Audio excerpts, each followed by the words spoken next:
ئەگەر ئینسان سوێنێکی خوارد لەسەر شتێ با بەجێ بێنێت. ئیسە مەسئلەیەکەیە سوێنت خوارد لەسەری ئیتر تەواو سوێنت خوارد بیکە، ئیلا لە حاڵەتێکە کە بزانی ئەو سوێنەی تۆ زەرەری هەیە، زەرەرێک ئەدا یان شتێکی تر لەدەست ئەبا کە ئەوە خێرترە. بۆ نمونە تۆ سوێنە خۆی ئەڵێ وەڵی من ناچمە ماڵی براکەم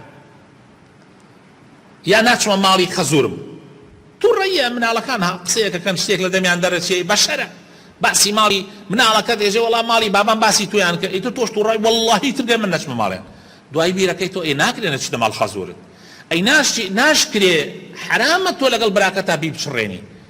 ئەم سوێنە بشکێنە. پێغەمبەری خوا صلی الله علیه وسلم داوامان لێکە ئەفەرمێ ئەگەر ئینسان لەو حاڵەتانە سوێنێکی بەو شێوە خوات سوێنەکەی بشکێنە با بەخواش سوێنەکەت خوارد بێ، سوێنەکەت بشکێنە و دوایی کەفارەتی سوێنەکەت بدە. جگەل لەو مەسائلانە بۆ نمونە تۆ سوێن لەسەر شتێکە خۆی شتەکە ئەتوانی بیوەیتە سەر، هیچ کێشەیەکیشی تیان نییە بی بەسەر، بیوە سەر مادام سوێن. بۆ نمونە حەفلەیەک شایەک ئەکرێ دعوت کرایتە بۆ شایەک، تۆش بیری لێکەیتەوە ئەگەر بڕۆی بۆ ئەم شایە لەوانەیە ئیمڕۆ خەڵک ئیمانی زۆر زەعیفە لەوێ ڕەش بەڵک ڕوو بدا و گوناح ڕوو بدا و تاوان ڕوو بدا، توش سوێنێکە تێتە دەم تا ئەڵێ وەڵاهی ناچین بۆ ئەو شایە، تەواو مەچۆ بۆ شایەک مادام هیچ زەرەرێکی نییە بۆ دینەکەت سوێنەکەت بۆیتە سەر، و مادام بالعکس لەوانەیە قازانجی شێ بێ احتیمالێ لەو شایە گوناح بکرێ تۆ خۆت ئەپارێزی لە گوناح، تەواو سوێنەکەت بۆ رەسەر.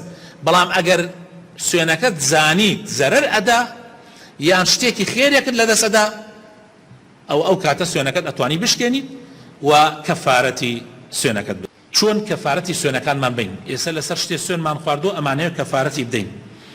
خوای تعالی لە سورەتی ئەلمائیدە ئایەتی 89 ئەفەرمێ لا يؤاخذكم الله باللغو في أيمانكم ولكن يؤاخذكم بما عقدتم الأيمان. ئەفەرمێ خوا لێتان ناگرێ لەسەر شتێک کە سوێن هاتە دەمتانە، سوێنەکە هاتە دەمتانە، ها سوێن دێتە دەمتا تۆمە بەست ئەوە نییە سوێن بخۆی بۆ خۆت دێتە دەمتا، ئەوە کەفارەتی تیان نییە و سوێنەکەتیش لەسەر بە گوناح حەساب ناکرێت دێتە دەمتا. بەڵام خوا لەو شتانە لێتەگرێت کە بڕیاری لەسەر ئەدەی ئەڵێ وەڵڵاهی نایکەم لەناو دڵتی شۆ مەبەست سوێنە، ئەو سوێنانە ئەگەر بیبەیتە سەر هیچی تیان نییە ئەگەر چی باش وایە ئینسان سوێن نەخوا. بەڵام ئەگەر نەدبردە سەر ئەبێ کەفارەتەکەی بدەیت. کەفارەتەکەی چییە؟ کەفارەتەکەی ئەمەیە کە عەرزتانێکم خەڵک لەم کەفارەتە بە غەڵەت تێگەیشتووە. ئەم کەفارەتە دوو قۆناغە. قۆناغی یەکەم یەکێ لەم سیانە ئەتوانی بکەی، یەک نانی دە فەقیر بدەی، یعنی خواردنی دە فەقیر بدەی. گشت خواردنێ بەقەدەر ئەوەی کەوا ئێستا لە مەطعەمێکە نانێکی یعنی وەسەتی خۆت ئێستا 3000 تقریبا 3000 4000 یعنی ئەوە نانێکی وەسەتە.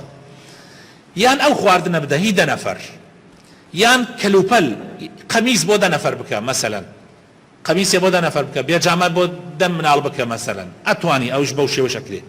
یان عەبدێک ئازاد کەی، طبعا ئێستا عەبد نییە تا ئازادی کەین. ئەم سیانە ئەگەر هەت بوو ئەبێ ئەمانە بکەی.